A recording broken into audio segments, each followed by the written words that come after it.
Bendecido día, hermanos. Ya estamos concluyendo el mes de septiembre, mes de la Biblia, y esta es nuestra cápsula número 27, cápsula de la serie Vida a través de la Palabra que la Escuela de Evangelización San Andrés de la comunidad de San José Vista Hermosa en el estado de Morelos, México, presenta para todos ustedes. Hoy hablaremos un tema muy interesante que hemos titulado La palabra de Dios, creadora de todo cuanto existe. Y bueno, para ello voy a hacer lectura del libro de Sabiduría en su capítulo 9, versículos 1 y 2.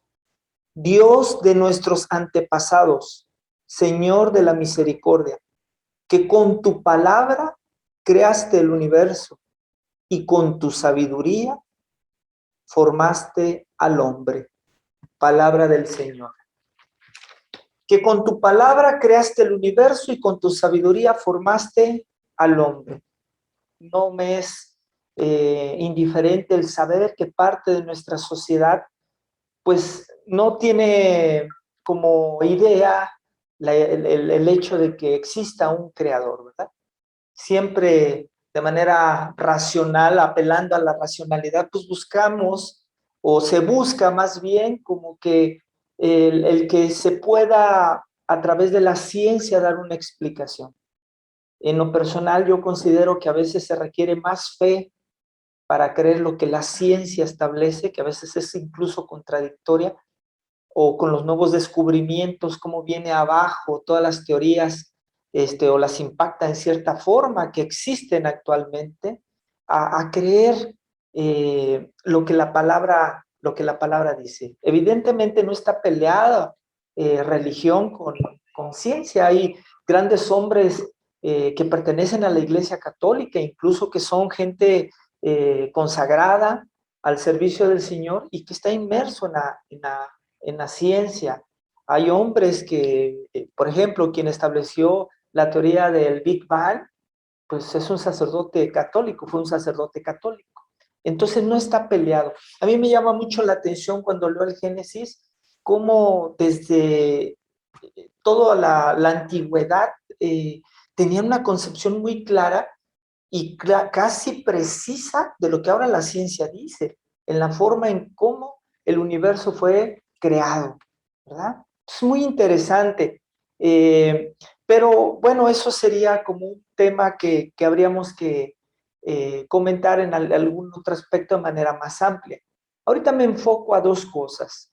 Dice la creación del universo eh, y la creación del hombre por la palabra de Dios y por su sabiduría, ¿verdad? El hombre fue formado. Y más específicamente, para no ir a un aspecto tan amplio como en el universo, me voy a centrar en lo que el Papa Francisco denomina nuestra casa común. A veces cuando no tenemos esta concepción de un creador que nos ha dado todo para que administremos, porque así habla, ¿verdad? Dice, y con tu sabiduría formaste al hombre para que dominara sobre toda tu creación, para que dominara sobre toda tu creación. A veces entender esta palabra de dominar es caer en el aspecto de abusar de la creación. Y es lo que como humanidad, hemos generado a nuestro planeta, ¿verdad? Un abuso en varios sentidos. Nuestra, nuestra casa común, nuestro planeta Tierra, se deteriora. Por eso el Papa Francisco ha tenido a bien, y yo los invito a que puedan consultar, ha tenido a bien escribir una encíclica, su segunda encíclica que denominó Laudato Si.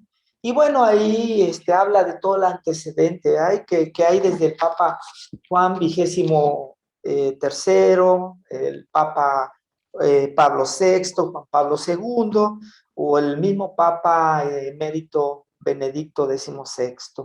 Y bueno, en esa encíclica que ya se agrega también al magisterio social de la Iglesia y que sería muy interesante también pudieran consultar, cómo la iglesia también se ocupa de esta parte social, cómo la iglesia nos invita a formar parte activa de nuestra vida social. No es solo ajena o exclusiva a la parte religiosa, sí. Pero bueno, enfocándome a esta encíclica que es muy extensa, se logra rescatar en lo que yo he leído este valor que el Papa Francisco da a nuestra casa común. Y él habla de la necesidad de defender la naturaleza, la vida animal, y esta necesidad de ir planteando reformas energéticas, del uso de los recursos para que los administremos de mejor forma. Y bueno, hace una fuerte crítica el Papa Francisco al consumismo y hace mucho énfasis en esta necesidad que tenemos de combatir la degradación ambiental y el cambio climático. Y bueno, él toma como modelo al mismo santo del cual toma su nombre, a San Francisco de Asís, que manifestó una atención particular hacia la creación de Dios. Propuso más bien San Francisco reconocer a la naturaleza como, estas son palabras que están en la encíclica, como un espléndido libro en el cual Dios nos habla y nos refleja algo de su hermosura y su bondad. Y esto lo vemos en el mismo libro de sabiduría, pero en su capítulo 13, versículo 5. Pues es la grandeza y hermosura de las criaturas, pues en la grandeza y hermosura de las criaturas se deja ver por analogía su creador. Palabra del Señor. Entonces, surge aquí de nuestro Papa Francisco esta necesidad de impactar de forma social y en nuestras conciencias sobre lo que tenemos que hacer por nuestro planeta. No se vale el pensar que estamos siendo malos administradores de lo que Dios nos ha dado, ¿verdad? No se vale ser omisos, no se vale pensar de manera egoísta, en un sentido de que, bueno, tal vez los efectos del cambio climático, por ejemplo, los efectos de la contaminación, pues van a ser todavía en un plazo mayor, ya no estaré yo.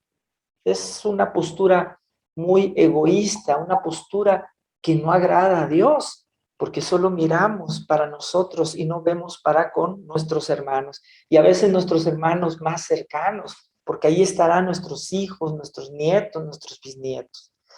Eso en la primera parte. Y la segunda parte, ¿por qué nos permitimos no solo destruir de manera injustificada y de manera injusta la creación de Dios reflejada en su naturaleza, en lugar de apreciarla? Como decía el mismo San Francisco de Asís, él tenía,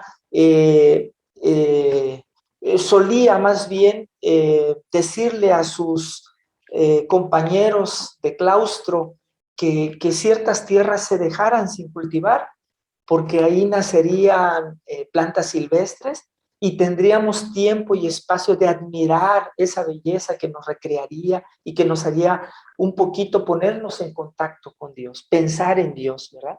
Bueno, si no nos debemos permitir la destrucción de nuestro planeta, pienso que mucho menos debemos permitir la destrucción del género humano, la destrucción del hombre. ¿Y qué está sucediendo en nuestros últimos días? Específicamente en México. Se avalan políticas, se avalan leyes que van en contra de la dignidad humana, que van específicamente en contra del derecho fundamental de todo ser humano, el derecho a vivir. Porque sin ese derecho no existe ningún otro derecho. Y se aducen, se argumentan varios aspectos que no tienen sustento en razón de que si violentan el derecho fundamental, creo que deberían repensarse. Y bueno, desafortunadamente estamos viviendo esta situación. Una situación donde una minoría está imponiendo una agenda. Y eso hay que decirlo claro, ¿verdad? Es una agenda, desafortunadamente, en la que coincide nuestro gobierno. Y esto lo hablo desde un aspecto personal. Yo excluyo a Escuela de Evangelización, ¿verdad? San Andrés. Yo lo hablo desde manera personal, desde la postura de un ciudadano más. Son nuestro gobierno quien comparte una ideología del descarte, de la misma que habla el Papa Francisco, ¿verdad? En esta encíclica que les mencioné, una ideología del descarte, de una ideología que va enfocada a la muerte y no a la vida. Y eso hay que dejarlo claro. Evidentemente hay muchos intereses, no solo políticos, no solo intereses particulares, sino intereses a nivel internacional, donde los poderosos económicamente hablando quieren imponer una agenda que avala la muerte y no la vida. Y ahí los católicos debemos estar muy alertas, porque es sorprendente cómo en redes sociales observamos que incluso amigos, incluso gente cercana que se dice católica, pueda apoyar más bien al aborto, bajo argumentos de que muy clasistas o a veces muy machistas, ¿no? Se me ocurre este argumento machista, es que si la mujer es violada, pues tiene derecho a abortar, ¿no?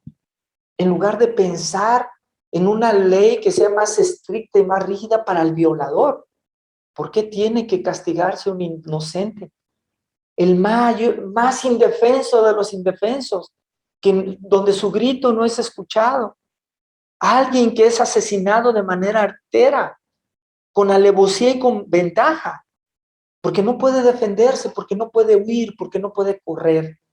¿Por qué atentar contra el inocente y no contra quien provocó ese daño, la violación?